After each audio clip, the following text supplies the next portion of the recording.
This how conference the will now themes be of the recorded. Bible interweave themselves all the way through, how they tie into each other, and then how each writer, we really don't understand how inspiration worked. How that the end result is exactly what God wanted it to be. But at the same time, he allowed the personality and writing style of each writer to come out. Steve has mentioned some of you reading through the Bible are in the book of Jeremiah, and Jeremiah was very fond of quoting God saying about Israel, I have sent my prophets to you rising up early. It's just a way of, Jeremiah used that phrase quite a bit as a way to explain God's persistence or God's burden or desire to reach his people, using this idea that the prophets would get up before sunrise to go out because they were so anxious to get out there and present the word. And then I'm in Ezekiel right now, and so I'm taking little notes in a notebook as I'm reading through the Bible this year. And at the top of the page where I have Ezekiel, and then each chapter I'm writing a few little notes, I decided to start keeping tabs because I know it's a lot, and I just never have counted them up. But one of the benefits of reading through the Bible is you can do little things like this just as a natural course of reading it every day. And I'm keeping tabs of the little phrase that Ezekiel uses a lot. Then you shall know that I am the Lord. And in chapter 6 today, so I hadn't marked down any so far, but I know there's a lot through the book. And then in chapter 6 today, I was able to mark 4 times he used it in that one chapter. And I know it picks up steam. So it may be 50 or more times he uses that phrase, describing, part of it is describing the purpose of the return of Christ is so that the whole world, including Israel, including the nations, including everybody, shall know who the true God is. And it's just kind of Ezekiel's way, what Paul said in Philippians, every knee shall bow and every tongue shall confess that Jesus is Lord. So it's interesting how that each writer can have his own personality and style, and yet it still be inspired so that there's no mistakes. One of the benefits of reading through the Bible on a daily basis is you pick up patterns. You start noticing certain phrases, maybe repeated through the Bible.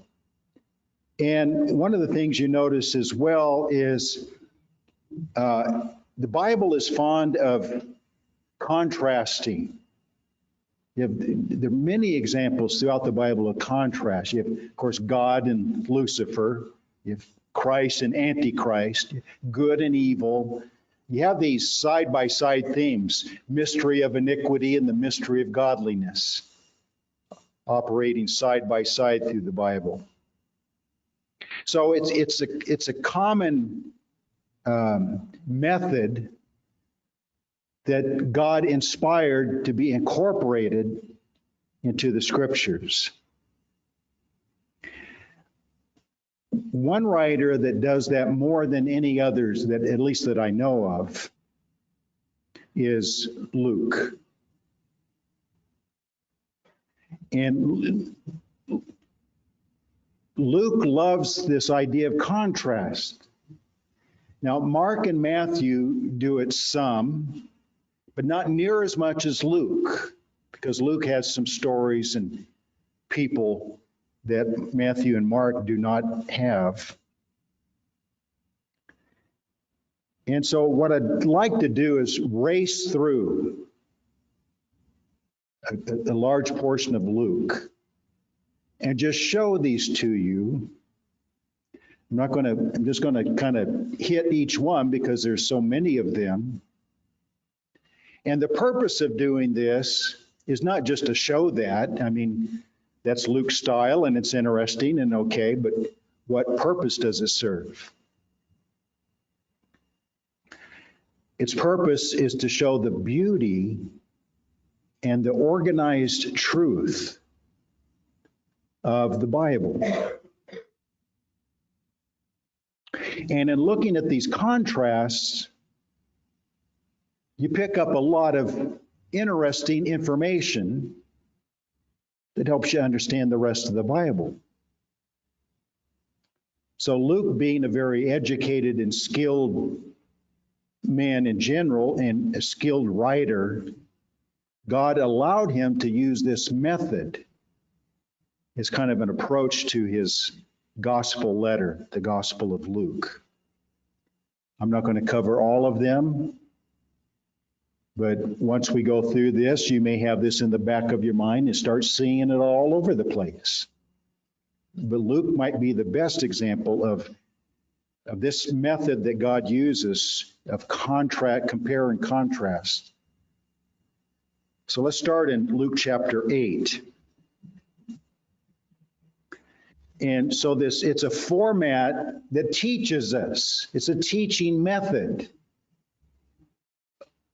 of always bringing up two items that can be compared and contrasted.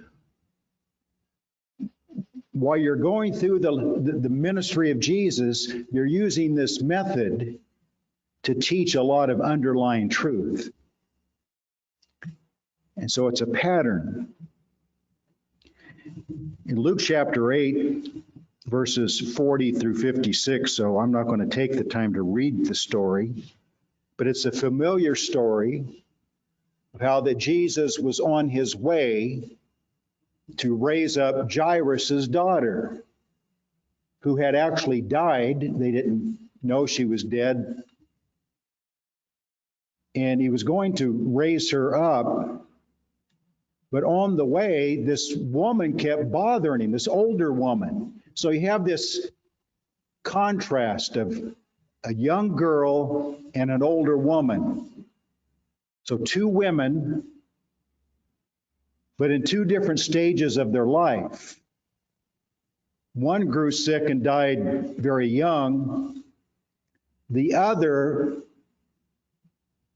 was experiencing what we might call a living death. She had an issue of blood for many years. No one could stop it. You can imagine it would involve a lot of pain and discomfort and embarrassment. Wouldn't even want to go out of the house. And she had spent all of her livelihood, so now she was bankrupt, and she still had the problem.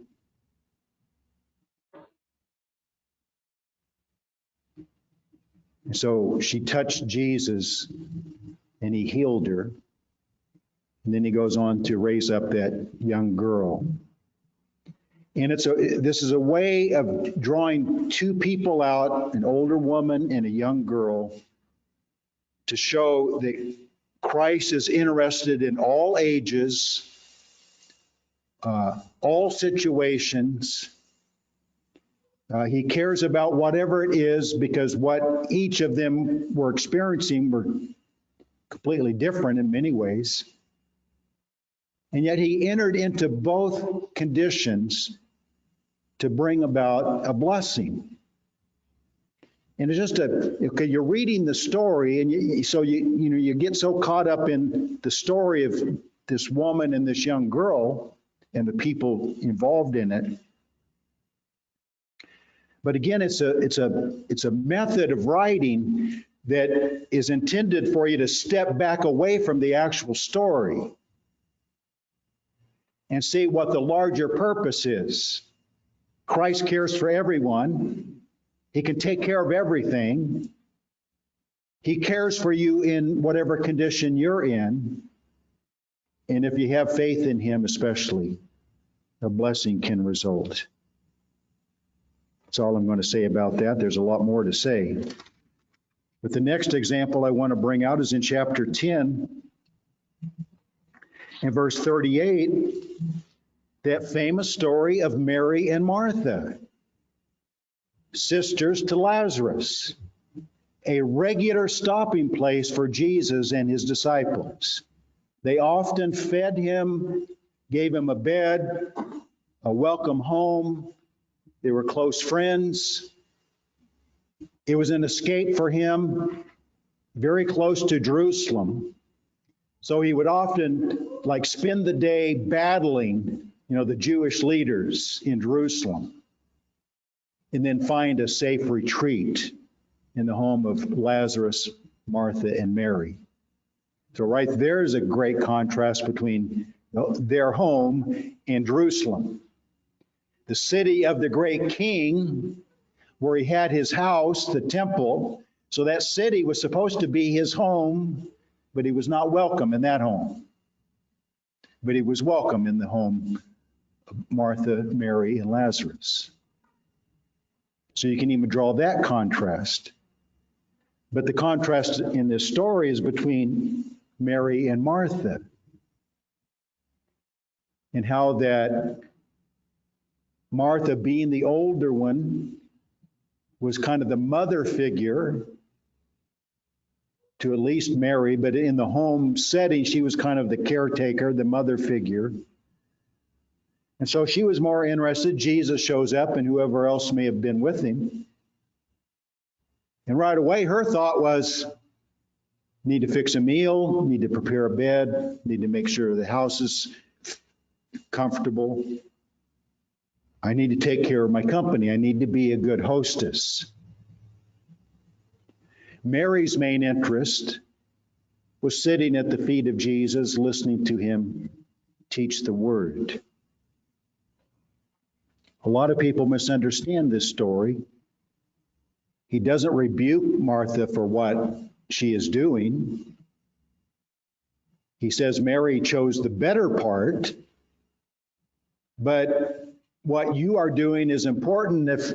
If it was left to Mary, there'd be no food and there'd be no bed prepared and there'd be no proper hostess duties. And that's not good. So what Martha was doing was necessary. It was good. But it's not the better part. It doesn't mean that you're to go through life only like Mary. The best is a combination of Martha and Mary. But the truth we get from this is, just in general, throughout life, be generous, be a good host or hostess, all those kind of things. But put the priority on what Mary put the priority on.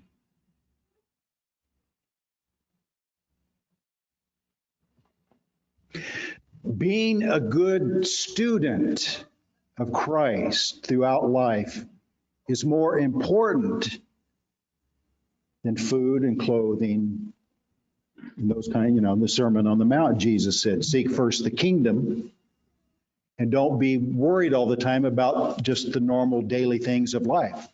Those need to be taken care of. You need to be good at it, be efficient, be generous, all that kind of stuff. But let yourself be known for some things deeper than that, more important than that. Your love for God, your love for the Word, your love to listen to it. So that's a really good compare and contrast story that Luke brings out that the Matthew and Mark really don't bring out. And then in chapter 12, in verse 35 through 48, another lengthy one, so we won't read it. But in this story, he's talking about the faithful servant and the evil servant. So now he's using the compare and contrast about could be pastors, church leaders, Bible teachers, or just two lay members. And how do you interact with each other? How do you deal with each other? We talked about this Wednesday night, about the fruit of the Spirit. How do you really know if you have the fruit of the Spirit? You really don't unless it can show itself when you interact with other people. That's how you know you have the fruit of the Spirit. You might think you're kind, but you really don't know it unless you do acts of kindness. So this evil servant, because the Lord delayed his coming, he rose up and he began to smite his fellow servants. We've seen some of that in our lifetime. We normally apply it to pastors toward each other. That's a shame that we do, that we have evidence for that. But it happens between lay members in a church. It happens between family members in a home. It happens between friends, where we develop an attitude of wanting to do them harm. And it talks about the price that is paid. Pretty rough price. The master, verse 46, the master of that servant will come on a day when he is not looking for him, at an hour he is not aware, cut him in two, and appoint him his portion with the unbelievers. I read a verse like this, and I shake in my boots when the thoughts come up in my mind, maybe, of seeing my fellow pastor as an enemy, somebody I need to slay and do harm to. The good and evil servant. Let's move on, because there's a number more, and I don't want to draw this out too long. Chapter 15, verses 11 through 32. I mean, anyone who knows anything about the Bible at all, when they hear these words in verses 11, then he said, a certain man had two sons. Everybody knows the story from that point on. It's a parable about a father and his two sons. And so many applications can be made, and I think rightly so. We've all known prodigal sons or children. It could be certainly could be a daughter. We've all known prodigals. And we've all known who the son who stays home represents. And the son who stays home is not really cast in a good light, is he? He's not happy his brother returns. He is jealous of the celebration the father gives the prodigal son. The fact of the matter is, the prodigal son would have been better off if he had never become prodigal. What he went through during that time of wasting his life probably haunted him the rest of his life.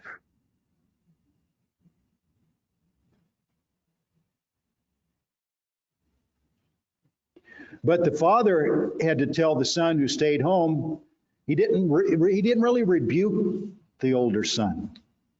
He didn't tell him, you're wicked for thinking that or being jealous or anything. He just said, no, it's great that the prodigal has come home. It's a reason to celebrate. Would you rather he have stayed away? No, it's good that he came home. There's a lot to learn about the father.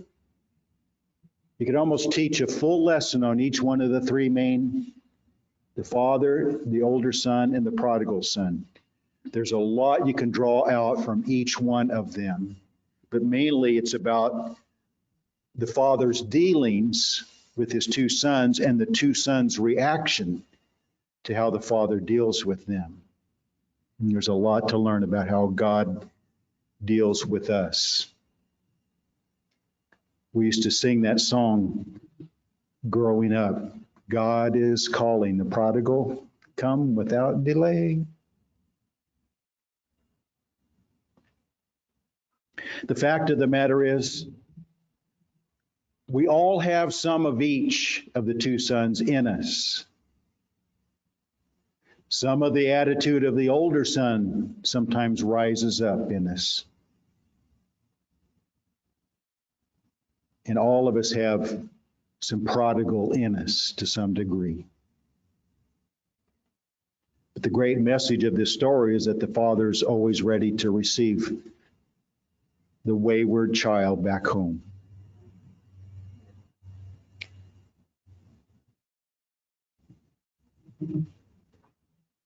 Chapter 16, verse 19 and 20, actually 19 through the rest of the chapter, but especially the first two verses tells us who it is, the rich man and Lazarus. I mean, are you starting to see this pattern all the way through Luke's writing?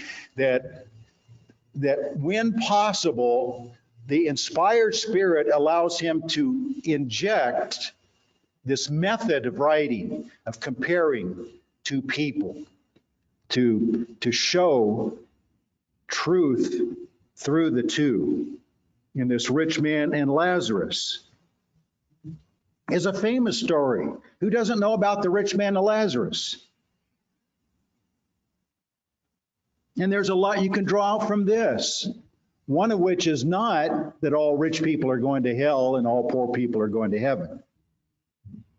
That's too simplistic. That's not what this is trying to teach. But it is teaching that those who are looked at as successful in this life probably have a greater chance of a worse eternity, probably. Because if you're looked at as successful in this life, it often means that God has not had a prominent place in your life. That's been all about business and possessions and gaining wealth and things and fame and respect from others in the business world or whatever.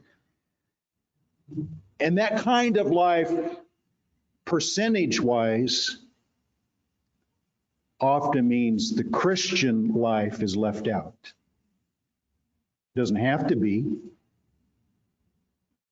But human nature usually means that I don't have time for God. I'm busy becoming successful.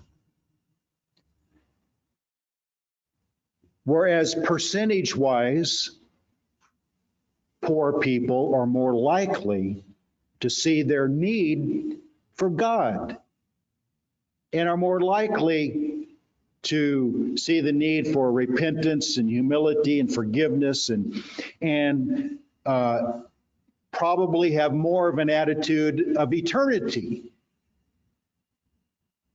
more than those who are successful in this life.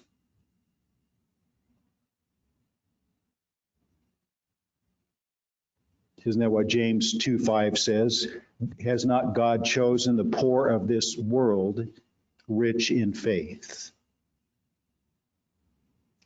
So which would you rather be? The man rich in this life but poor in eternity, or the man poor in this life but rich in eternity? I think one of the main purposes of this story is to emphasize the need to have an eternal outlook on things and let that drive your conduct in this life. As a young kid, I still remember Art Harris. A lot of you don't even know who he is. Some of you don't. He said something that really stuck with me as a kid. He said, eternity is just an extension of this life. So what do you want your eternity to be like? Well, it's going to be an extension of this life. Don't expect it to be like the opposite as far as if you're not living godly here, you expect to be blessed there. If you're living, godly here, you're not going to be cursed there. So whatever you lay up treasures for, as Jesus taught in the Sermon on the Mount, is what will come to pass there. So again, there's entire sermons can be preached from each one of these stories. I'm trying to show you the beauty of organized truth and how Luke is using this method of writing to really bring out in a way that's hard to bring out otherwise. By bringing it out in a story form like this, the rich man and Lazarus, and the result in this short little reading, you really get an idea of a large truth about preparing for eternity. Chapter 17, verse 11 through 19 is not just 1 and 1, it's a group of 9 and 1 being compared. 10 lepers, all of them were cleansed, 9 went on their way, 1 returned to give thanks to Jesus. 1 out of 10. I hope you're thinking along with me as I go through these, because each one of these allows for a number of really good thoughts to be brought out. For instance, does this represent a percentage of people who are truly grateful for what the Lord has done for them? Is it like 10% who's really grateful? And 90% are not so grateful. But the other important truth in this is in verse 16, 15. One of them, when he saw that he was healed, returned and with a loud voice glorified God and fell down on his face at his feet, giving him thanks. And he was a Samaritan. That's really what Jesus is trying to bring out to them. The other 9 evidently were Jews. It was only the Samaritan who came back to give thanks. The hated Samaritans, those who did not deserve God. They didn't deserve the temple. They didn't deserve any blessings. They don't deserve to be witnessed to and preached to. But he had a heart that God wanted the 9 who represented all of Israel. He wanted the 9 to react the way the 1 did, and they didn't. The Jews, by and large, by this time, believed they deserved the blessings of God. The Samaritans understood they did not deserve the blessings of God. It is in our feeling of not deserving God's goodness that when he blesses us, we have a grateful heart. But if we believe we deserve it, we've earned it, I'm a good person, God should bless me, that doesn't honor God. Why wouldn't the 9 return and thank him? I mean, leprosy, I've been telling people with this face stuff I've been having to put on the last month or so, burns and itches and everything, it helps me understand a little bit of leprosy. If you have it all over your body, skin falling off, and you have to live apart from everyone, and it's painful, and it's a horrible way to go through life with leprosy. And these were all adults, so they'd had to live this way for a long time, separate, isolated, living among other lepers. And now they're cleansed and they're able to go among society. They're able to interact with anyone they want to. What a blessing. Why wouldn't you go back and thank the one who set you free? But the Samaritan did.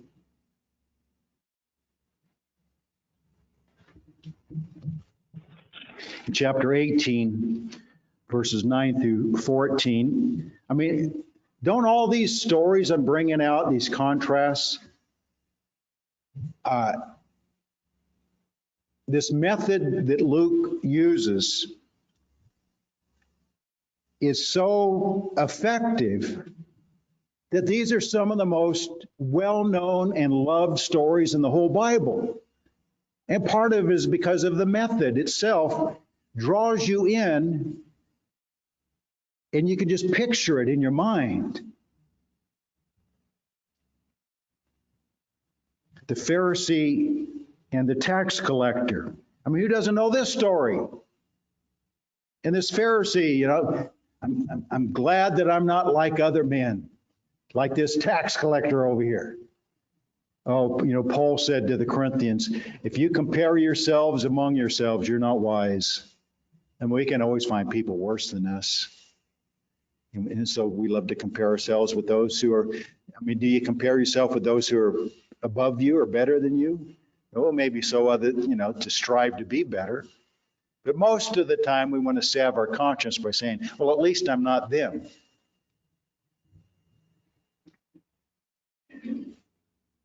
And then, of course, the tax collector beat himself on the chest, not in a bragging way, but he hated himself. God, be merciful to me, a sinner. And that's what God wants from every one of us. God, be merciful to me, a sinner. But if we start comparing ourselves as better than others, we're setting ourselves up for a downfall. Now, I want to race past this one because the next two examples, I think God allowed Luke purposely to do this, is you have this Pharisee and tax collector, but you don't have their names. So it's kind of generic. It represents groups of people, but you really can't put a face on each one of these. So I think the next example is it's not comparing two in the same story. They're separated a little bit, the way chapters and verses are divided. But I think the next two examples are, he takes a literal Pharisee and a literal tax collector. He puts a face to them. And I think the Pharisee, because it comes right after this story, in chapter 18, verse 18, the rich young ruler. You say, well, it doesn't call him a Pharisee, but it describes someone who probably is a Pharisee, right?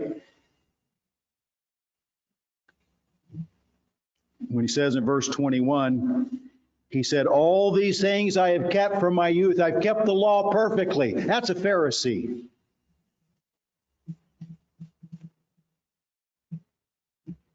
At least in spirit, if not in fact.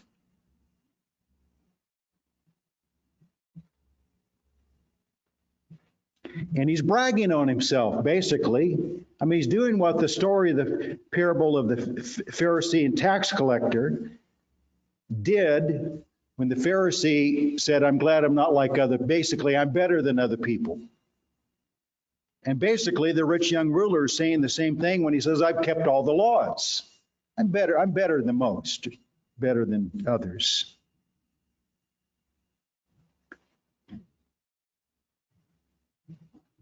And then the example of a literal tax collector then is in chapter 19, the first 10 verses, Zacchaeus. So I think you have a literal Pharisee and a literal tax collector now being compared based on that parable. So I think Luke is just extending the parable into real life examples.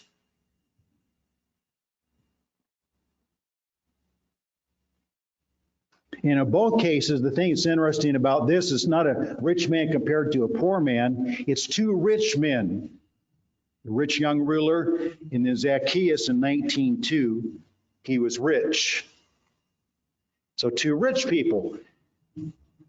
So I'm glad these two stories are in here, because if you only had the rich man and Lazarus, you start drawing out this idea that all rich people are going to hell and all poor people are going to heaven.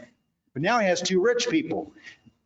And by using them as examples, it teaches us that a rich person can be like the rich young ruler, where his confidence is in his own ability to make and gain money and possessions. Or the tax collector who was also rich, Zacchaeus, but he became humble.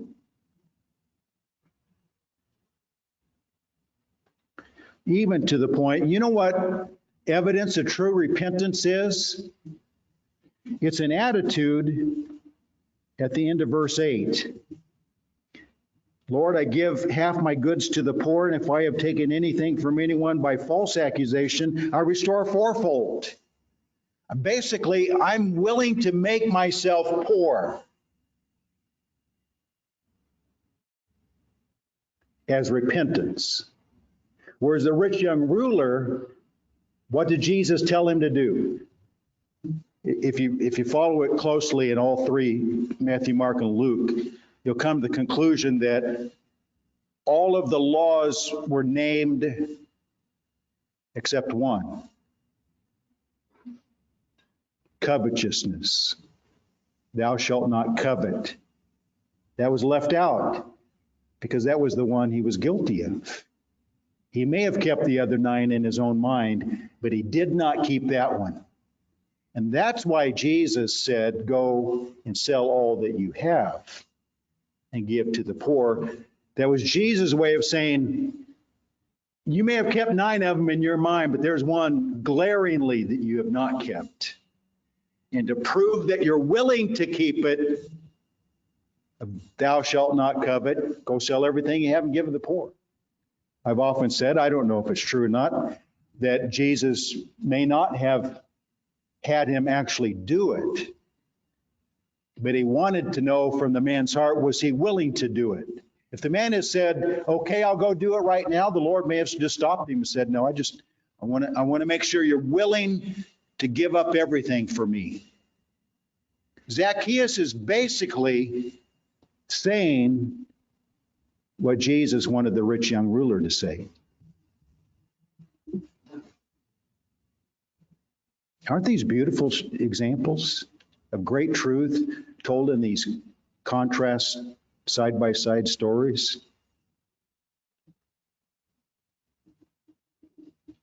Just 2 more quickly and we'll close. Chapter 21, the first 4 verses, is another one and then a group, kind of like the lepers. The one is the widow, the poor widow, who gave all that she had. See this recurring theme? Jesus told the rich young ruler, sell all that you have and give to the poor. He couldn't do it or wouldn't do it. Zacchaeus was willing to do it, and now a poor widow actually does it. Without being told to or prompted to, she did it of a free and a willing heart, and she did it with no publicity, no expectation of anyone seeing her do it. She did it secretly and privately because of her love for the Lord. And these others were, putting in their $100 bills or whatever. They had 20 $100 bills in their pocket, and they put in a couple $100 bills, but they were keeping back a large portion of it, but still making it look like they were given a lot.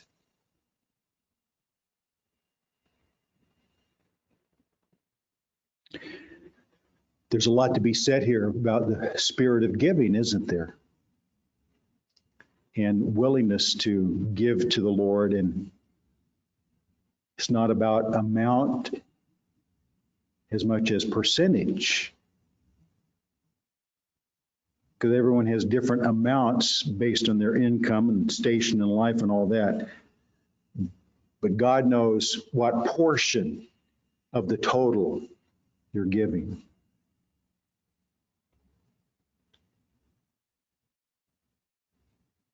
And she gave more than they all.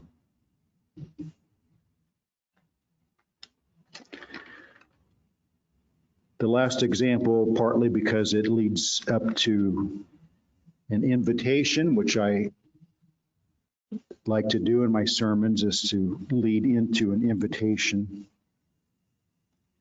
is in chapter 23, verse 39. Then one of the criminals, these are the two thieves on each side, who were hanged, blasphemed him, saying, "If you are the Christ, save yourself." But the other answering rebuked him, saying, "Do you not even fear God, seeing that you are under the same condemnation? We indeed justly, for we receive the due reward of our deeds. But this man has done nothing wrong." Have you ever wondered, how did he know that? How did he know Jesus had done nothing wrong? We can't say for certain, so all we can do is conjecture, so we won't. But how did he know Jesus had done nothing wrong? Were they part of the trial? Had he maybe heard Pilate say, "This man has done nothing worthy of death"? Or did he know it? Had he observed it? Had he witnessed it firsthand? We just really don't know. But I've never had a discussion on this. Maybe you have a thought that you'd like to share with me sometime. This man has done nothing wrong. So Pilate, the exalted leader representing the Roman Empire, said it. And then this lowly criminal who committed murder and insurrection, the lowest, the highest and the lowest, both said the same thing. I think there's something in that.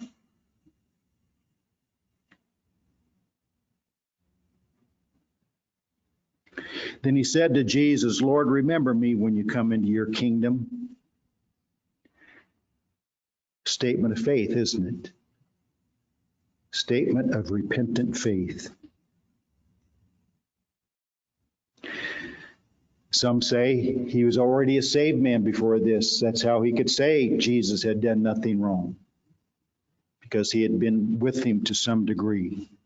Others say, no, this is when he was actually saved. It's neither here nor there to me, in the sense that he made a humble request to Christ to remember him in the kingdom. And Jesus was able to look beyond the words and see his heart in the sincerity of his request. In other words, this man was not just saying, "I fear my eternity. I want you to rescue me from, the eternity of the rich man," in the story of rich man Lazarus. So he wasn't asking on a selfish surface, "Help me to escape eternal wrath." Jesus saw that it was real and sincere. He's repenting of his life, of his sins. And Jesus said to him, "Assuredly I say to you, today you'll be with me in paradise." In this contrast here, whatever else we can bring out, and there is a lot, at least we can say it represents what two people witnessing the same thing in the same person in that middle cross. Jesus had an arm reached out to both. The other thief could have asked the same thing, and Jesus would have granted it. Both of them could have received this promise of paradise. But one rejected it, and one requested it. And we see the difference.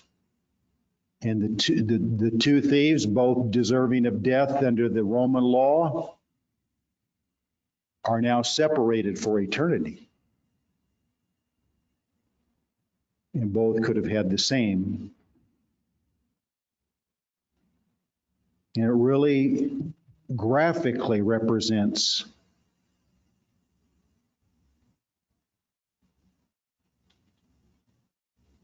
your, not ability, that's the wrong word, your freedom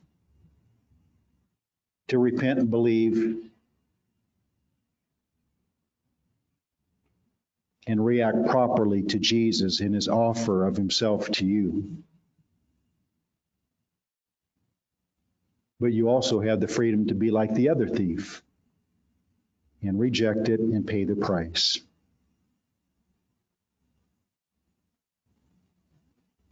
I don't know which of all of these we looked at stands out most to me. They just all come to life so vividly because of, again, this method of writing that Luke chose to use, and God gave permission for him to use it.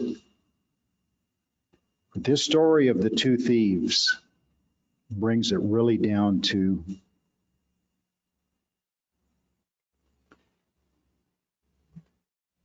what Pilate asked after he said, "This man has done nothing worthy of death. I find no fault in him."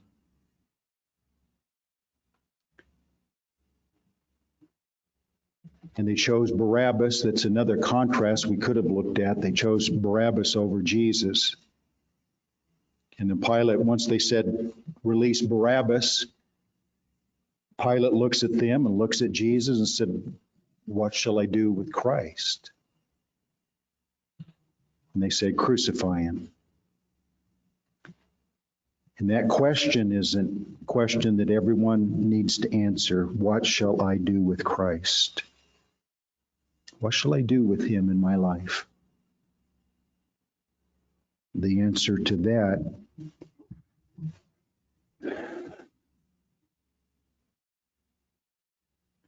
can change your eternity. It's just that important.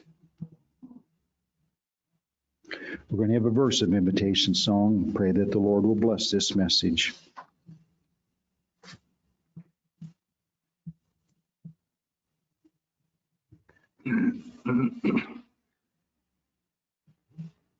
Let's all stand this morning and pray that the Lord will bless the word to your heart and that you will respond in humble faith.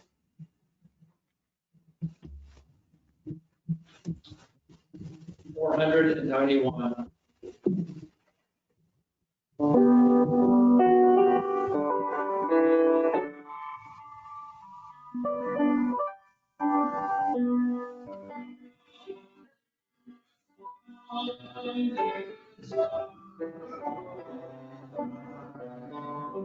Jesus, I come.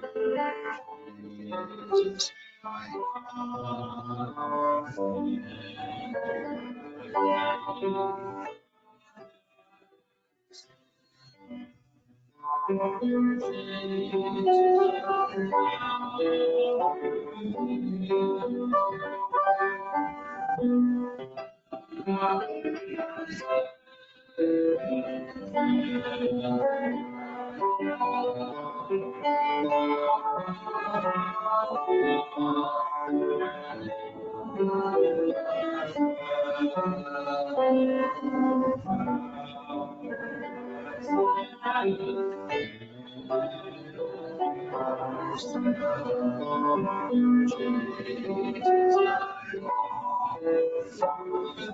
Let's sing another verse.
Thank you. Anybody have a word before we dismiss?